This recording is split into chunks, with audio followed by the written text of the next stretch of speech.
Good afternoon and good morning, everyone. Thank you for joining us for this webinar on the evolution of virtual public involvement during the pandemic, state transportation agency practices and lessons learned.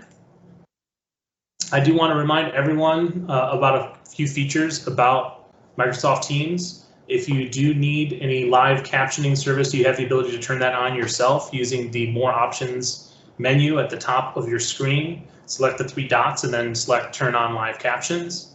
Today's webinar is being recorded, and Federal Highways intends to post the recording to the VPI website in the future. We will be having a Q&A following the presentations today. You can enter questions into the Q&A or chat pod at any time, and we will address questions from the pod following the presentation. We are going to do just a quick live poll here at the beginning. We'd ask you to either use your smartphone camera function to scan that QR code, or to navigate to www.pollev.com/FHWA-VPI550, and we'll put that URL into the chat here in just a second. These are just a couple of really quick introductory polls, just so we can get to know who's with us today. And I'll be bringing that up here in just a second. I have to switch off of the full screen mode.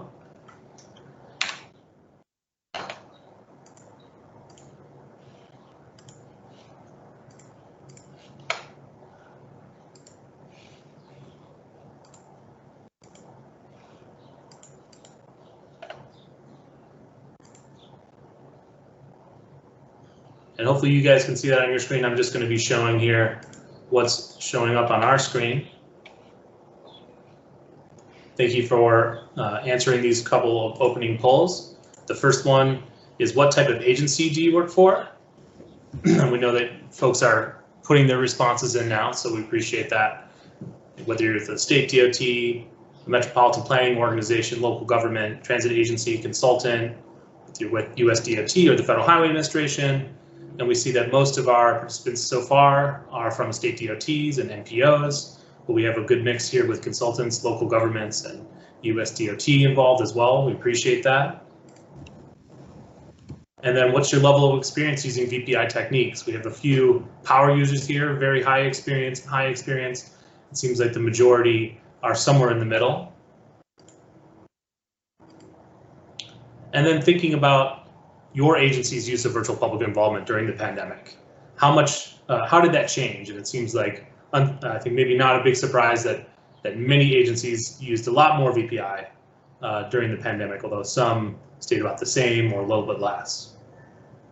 So those are just our opening polls. I'm going to switch back to our presentation slides here in a second, but we'll bring this back again for an evaluation at the very end. All right, and with that, I'm going to go ahead and pass it over to Bob Washington, who's your host for today, to kick us off. All right, thank you, Kevin. Good afternoon. Can everyone hear and see me? Yes.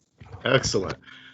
Good afternoon and welcome to the Everyday Counts webinar, Evolution of Virtual Public Involvement During the Pandemic, State Transportation Agency Practices.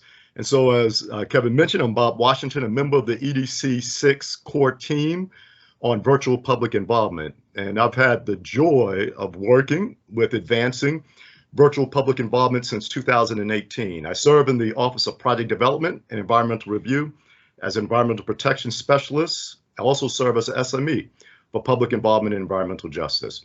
Joining us today from the EDC core team to help facilitate our time together is Elizabeth Habbick in the Office of Natural Environment. Also joining us today is Kevin McCoy and Benjamin Turpin from the VPI Center to help us ensure everything goes well. And so today we're glad to have some of your peers from state transportation agencies here with us to share their VPI journey and how they responded to a worldwide pandemic. After the presentation today, we'll have an opportunity to have a Q&A session. Next slide, please. FSWA has been on the VPI journey with you since 2019. This is when we launched the EDC5 innovation of VPI. We were working with a 2-year implementation period with EDC5 at that time. And also during that time, we promoted and provided technical assistance to transportation agencies across the country, helping transportation agencies supplement and enhance in-person public engagement with VPI strategies during the transportation decision-making process. Because of the value added with VPI, there was a call to extend the implementation period for the innovation of VPI. And so during EDC 6, which was launched in 2021, the focus is primarily to help transportation agencies institutionalize VPI strategies as a part of their public involvement process. We'll also continue to facilitate periodic peer exchanges, webinars, videos, and newsletter articles on how state DOTs and agencies, MPOs, and local agencies incorporate, innovate, and institutionalize VPI strategies in their public involvement process and procedures. While many states also started to use VPI to supplement their in-person public involvement strategies prior to the pandemic, we have observed at FSWA that the pandemic has been a catalyst to accelerate the use of VPI, considering the need to keep projects moving forward and to keep the public engaged, and do this with the various levels of restrictions on in-person public meetings and hearings across the country. And so with all of the advancement and use of virtual public involvement in the last year, we don't want to forget about in-person public meetings. We hope that transportation agencies will continue with both the in-person and virtual public meetings. There's still value in the in-person meetings for those who cannot participate with the virtual technology and who are uncomfortable with it. Offering both virtual and in-person options is really the best of both worlds. They complement each other, whether in the same meeting or different days and times as a coordinated effort.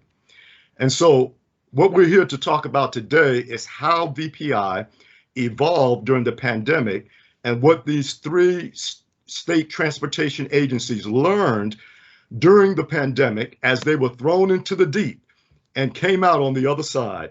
Some things they learned will carry forward, and so they will share some lessons learned with us today and what they might do differently in the future. And so Elizabeth Habbick will now introduce to you our presenters for today. Elizabeth?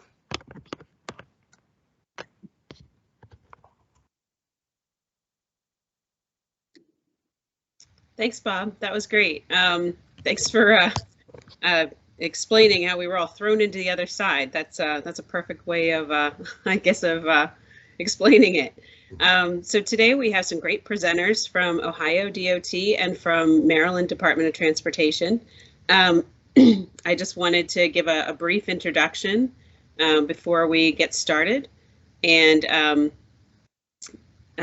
just go over. So we have 5 different presenters. I'm sorry. We have Jackie Anarino from Ohio DOT. She's with the Office of Environmental Services, and then also with Maryland, we have Karen Kale and Karen Brookman. Just wanted to explain a little bit about Maryland in the way that they're set up, that we have different business units. So there was work going on in both of these business units, major projects, and the need for public hearings when the pandemic hit. So we have representatives from both Maryland State Highway Administration, which is Karen Kale and Karen Brookman. And then we also have representatives from Maryland State Highway, which is Heather Lowe and Marilyn Bogdan. So they will all go over how the agencies responded to the challenges and that they found themselves facing, and how they dealt with the change that we had under the pandemic conditions. Now I'll turn it over to Jackie to give our first presentation.